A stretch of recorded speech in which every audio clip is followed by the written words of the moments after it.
Chers collègues, honorables députés, may profito ci korité bu ñu génn baalu ñëpp ak di baal ñëpp ak yàlla nañu yàlla boole baal ñu fekkee ko ay déwén yu bëre ni nuyu sénégalais yi ñuy seetaan yëpp opinion nationale beeg internationale. Monsieur le Président, je suis un peu déçu parce que dama ñëwoon yaakaaroon ni dafa amoon ay argument parce que loi bi am na ñu ci ànd am na ñu ci àndul mais dama yaakaaroon ni ñu ci àndul dañuy indi ay argument de fond wala ay argument de forme mais ñu fi wax yépp la loi interprétative elle est illégale, elle n'est pas interprétative, elle modifie. Ils n'ont apporté aucun argument, cité wuñu benn article waxuñu loi bi lan la violer. Donc c'est de purs envolées lyriques, c'est de la prose sinon de la poésie, mais ce n'est pas du droit, ce n'est pas, vous ne faites pas office de législateur. Il faut être sérieux, il faut être rigoureux. Si on prend la forme et l'union d'avenir, c'est pour éviter en réalité de répondre à une question de fond qui est toute simple. Est-ce que vous êtes pour ou contre l'impunité sur les crimes de sang? Et ça, notre collègue Amadou Ba a pris l'initiative de dire qu'il est contre l'impunité sur les crimes de sang. C'est ce que Pastef, lors de la 14e législature, dans le groupe Yewwi Askan Wi également, avait prononcé pour dire qu'on est contre l'impunité sur les crimes de sang. C'est pourquoi nous n'avons pas voté la loi d'amnistie de 2024. À l'époque, la présidente du groupe parlementaire qui s'est présentée tout de suite ici était la promotrice de la loi. Et c'est elle qui a en tout cas entretenu l'ambiguïté et le flou qui ont justifié aujourd'hui cette loi interprétative. Parce qu'il n'y a pas de loi interprétative sans flou, il n'y a pas de loi interprétative sans ambiguïté, il n'y a pas de loi interprétative sans obscurité.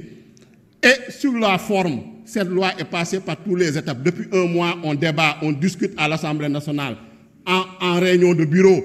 Ça a été transmis au président de la République pour avis. En conférence des présidents, on a fixé la date. J'ai vu un collègue non inscrit qui dit qu'il n'était pas au courant de la date de la commission. C'est de la légèreté. En conférence des présidents, les non inscrits sont représentés. Arrêtez votre cinéma, vous êtes des absentéistes. La plupart des opposants qui sont présentés ici, pour en tout cas faire du show, faire du cinéma, n'étaient pas présents en commission. Ils étaient absents comme toujours. Vous ne respectez pas les Sénégalais qui vous ont mandaté. Même si vous êtes passé au plus fort reste, vous devez respecter les 25 000 personnes qui ont voté pour vous.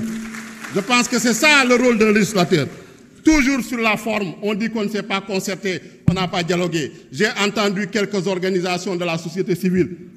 Ils ont notre numéro, ils ont le contact d'Amadou Ba, ils ont le contact du président du groupe parlementaire. Quand ils ont besoin d'organiser des séminaires et des ateliers financés par des ambassades ou par des institutions internationales, ils nous contactent, ils nous invitent. Pourquoi ils ne sont pas venus nous voir depuis un mois pour dialoguer, pour se concerter?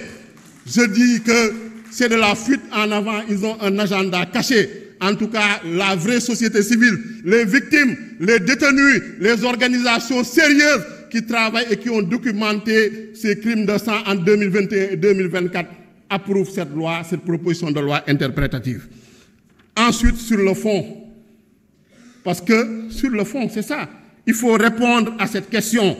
Est-ce qu'on est pour ou contre, en tout cas, qu'on fasse la lumière à la justice sur les assassinats, sur les meurtres, sur les crimes de torture, sur les actes de barbarie, sur les traitements inhumains, cruels et dégradants.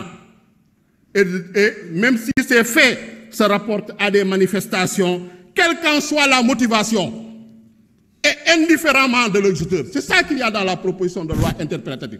Quelle qu'en soit la motivation et indifféremment de l'exécuteur. Personne ne l'a cité ici. Vous êtes venu faire de la poésie, vous êtes venu faire des débats aériens. Vous n'avez répondu à aucune question que se posent les Sénégalais.